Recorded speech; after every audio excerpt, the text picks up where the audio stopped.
नमस्कार मित्रांनो, मी धर्मेंद्र आणि आज मी तुमच्यासाठी घेऊन आलो एक छोटासा व्हिडिओ.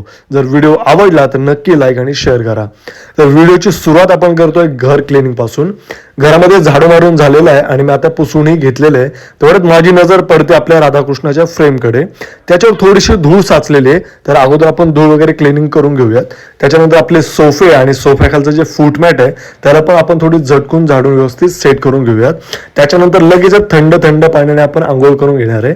ऑलमोस्ट आंघोळ माझी झालेली आहे आणि याच फ्रेश मूडमध्ये आज मी बनवणार आहे हार. आपण बनवणार आहे 2 हार, एक घरासाठी आणि आपल्या गणपती बाप्पांसाठी.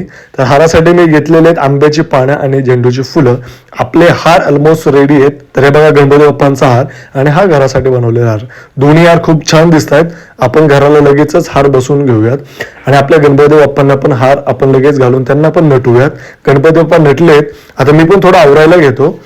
मी आज घालणार आहे लुंगी, कारण आज मी करणार आहे गणपती बाप्पांची पूजा. लुंगी वगैरे घालून झालेली आहे. त्याच्यावर आपण छोटीशी एक चेन घालणार आहे.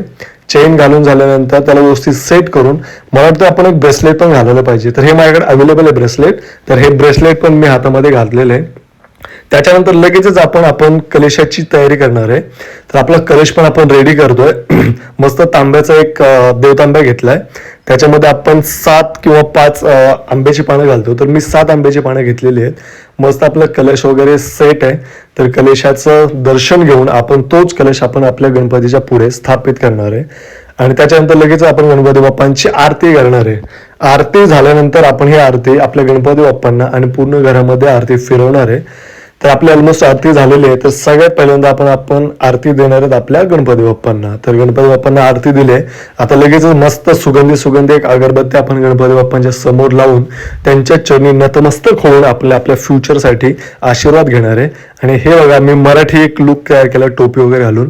जर हा लुक तुम्हाला आवडला असेल तर नक्की कमेंटमध्ये सांगा. मी कसा दिसतोय ते पण कमेंटमध्ये सांगा. आणि व्हिडिओ बघितल्याबद्दल आपलं मनापासून धन्यवाद. Thank you so much.